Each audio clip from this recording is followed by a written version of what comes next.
إن الحمد لله نحمده ونستعينه ونستغفره ونعوذ بالله من شرور أنفسنا وسيئات أعمالنا من يهده الله فلا مضل له ومن يضلل فلا هادي له أشهد أن لا إله إلا الله وحده لا شريك له وأشهد أن نبينا محمدا عبده ورسوله فصلوات الله وسلامه عليه وعلى آله وصحبه ومن تبعهم بإحسان إلى يوم الدين أما بعد.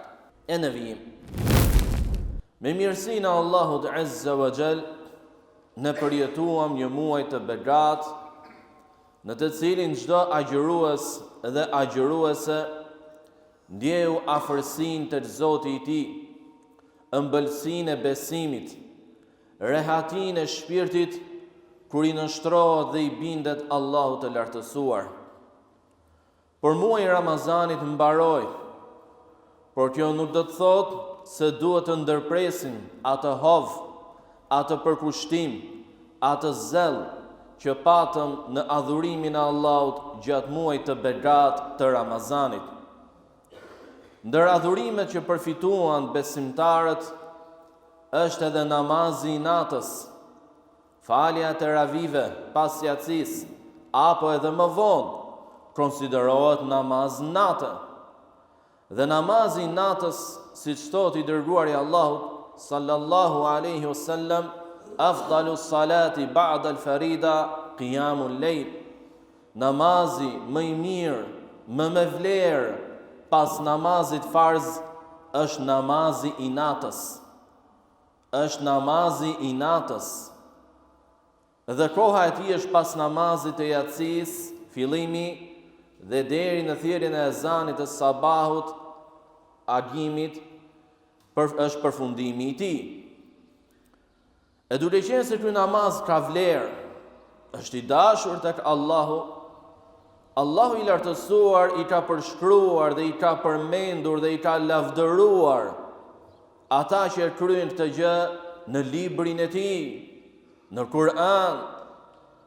Tatajafa junubuhum 'anil madaji' yad'una rabbahum khawfan wa tama'a wa mimma razaqnahum yunfiqun fala ta'lamu nafsun ma ukhfiya lahum min qurrati a'yun jazaan bima kanu ya'malun. Ata i ngrejnë trupat nga shtretërit e tyre, trupat e tyre i ngrejnë, zgjohen dhe lusin Zotin e tyre me frikë dhe me shpresë. Por edhe nga ajo që ne u kemi dhënë, ata japin sadakat. E nuk e di nefsi njeriu se çfarë ishte fshehur dhe përgatitur atij për shpërblimit të mrekullueshëm. Përshkruajti Allahu Azza wa Jall gjendjen e atyre që zgjohen natën për adhurimin e Allahut, për t'u falur. I ngrejnë trupat nga shtretërit e tyre. Ndonjëherë mund të jesh i lodhur, ndonjëherë mund të jetë ftohtë, edhe të zgjohesh në ato orë të vona të natës mund të jetë sfidë. Por prap nga frika e gjunafeve dhe dënimit të Allahut, e njëkohësisht nga dëshira dhe shpresa për të fituar shpërblimet e mrekullueshme të Allahut, e mund këtë vështirësi, e kalon këtë sfidë, ngrihesh me rabdes, falesh dhe përkujton Zotin tënd dhe e lut atë me frikë dhe me shpresë. Dhe premtoi Allahu Azza wa Jalla për të tillët xhennetin. Dhe i përshkruajti nga robrit e tij të devotshëm. Innal muttaqina fi jannatin wa uyun, akhidhina ma atahum rabbuhum, innahum kanu qabla dhalika muhsinin, kanu qalilan min al-layli ma yahja'un, wa bil ashari hum yastaghfirun. Vërtet të devotshmit, si i përshkruajti, si i përmendi, të devotshmit, të përkushtuarit, do të jenë në xhenete, në të cilët ka burime lumensh, burime ujë. Aty do të shijojnë, do të përjetojnë atë që u ka dhënë Zoti i tyre, për begative, mrekullive të xhenetit. Kjo për shkak se ata më parë, pra në jetën e kësaj bote, ishin të përkushtuar, të mirë, se faleshin natën. Flinin parë dhe faleshin natën. Edhe në kohën e syfyrit i kërkonin falje Allahut. Dhe në kohën e syfyrit i kërkonin falje Allahut. Dhe të tillët Allahu i lartësuar i konsideroi nga robërit e tij të afërt për shkak të përkushtimit që bëjnë dhe që është namazi i natës. Wa ibadur rahman, thot, robërit e të gjithëmëshirshmit janë ata, dhe përmend disa cilësi të tyre, ndërto walladhina yabituna li rabbihim sujjadan wa qiyama. Dhe ata që qëndrojnë për madhërimin e Zotit të tyre në sejdë dhe në këmbë, pra falin namazin e natës. Dhe namazi i natës nuk është të thënë vetëm në thellësi të natës, edhe pse kjo është koha më e mirë. Por nëse je i pamundur për të zgjuar në thellësi të natës, në orët e fundit të natës, atëherë para se të flesh gjumë, fale namazin e yatsis, fale sunetet, fal edhe disa rekate nga namazi i natës. Nëse je shumë i lodhur, fal 2 të paktën, me qëllim që ta ruash si zakon tëndin. Ta ruash si zakon tëndin. Edhe të quhesh nga ata që falen natën. Thot profeti sallallahu alaihi wasallam, ai i cili falet natën me 10 ajete. Pra lexon 10 ajete. 2 sure të shkurtra, nga suret e fundit të Kur'anit. Nuk do të konsiderohet nga të shkujdesurit. Pra do të shpëtojnë nga ky ves. E nëse falet duke lexuar 100 ajete, do të shkruhet, do të konsiderohet nga të devotshmit. E nëse falet dhe lexon 1000 ajete, do të jetë nga ata që do të marrin shpërblimet e mëdha, përfitimet e mëdha.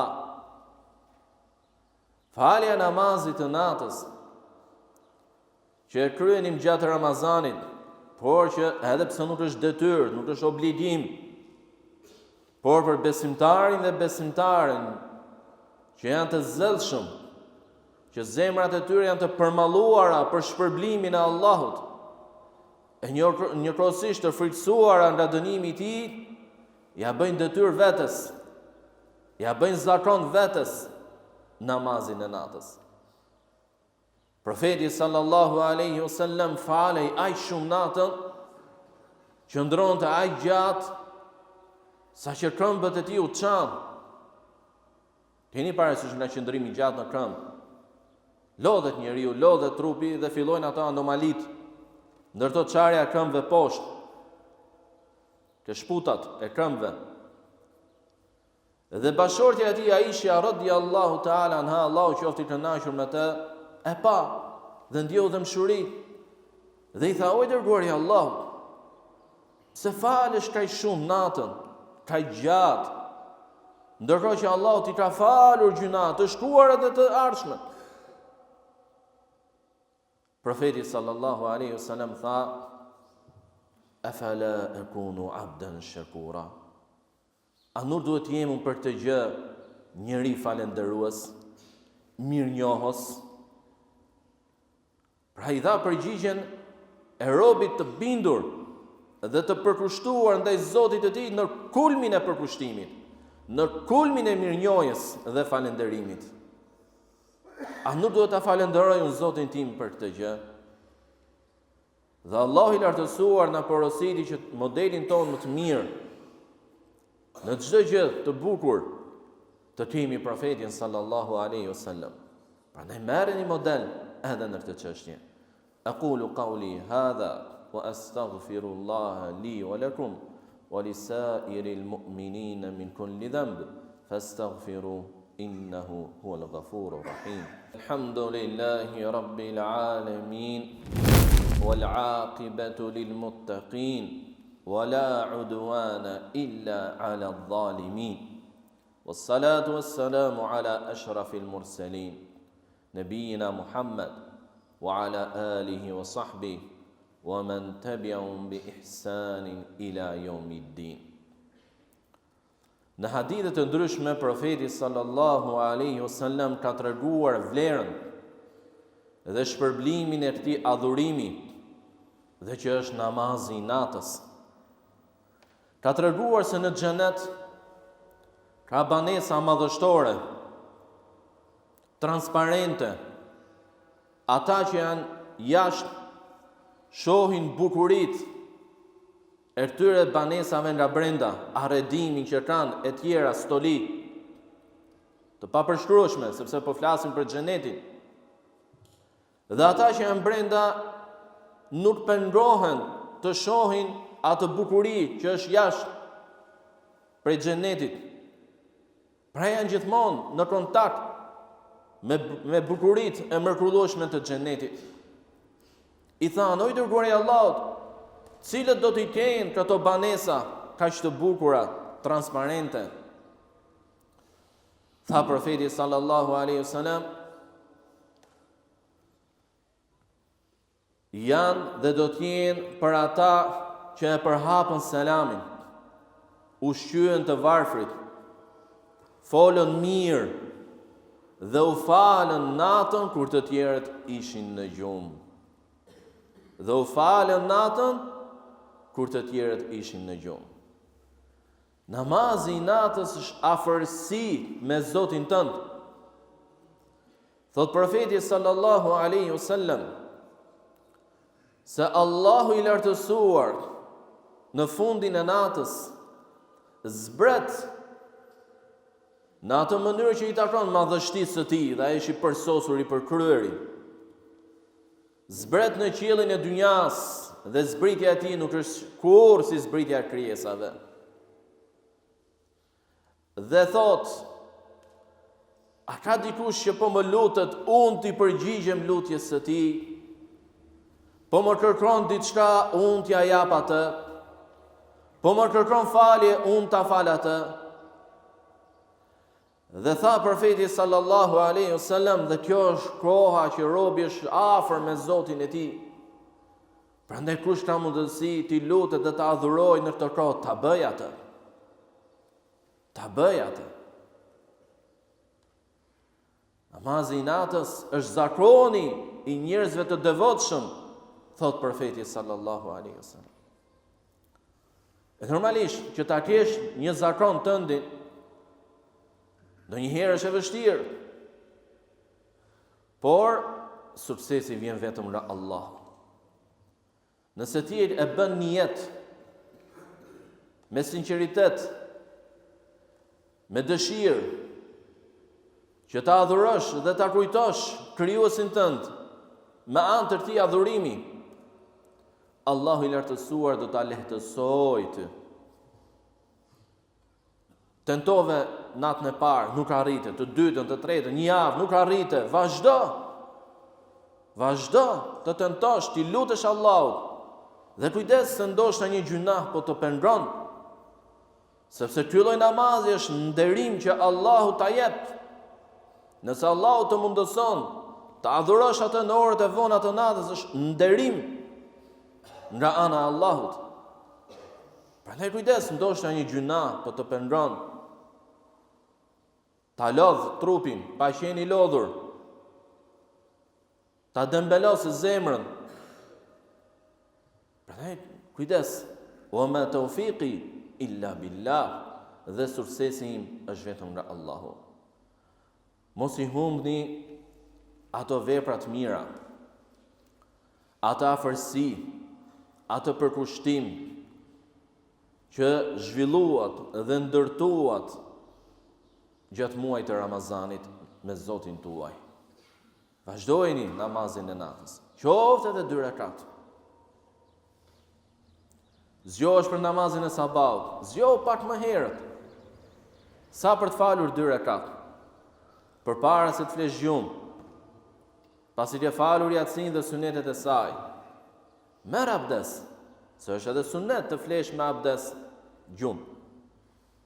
Fali dhe 2 rekat dhe mbylle me vitrin, që të shkruash nga ata që e adhurojnë Allahun gjatë natës.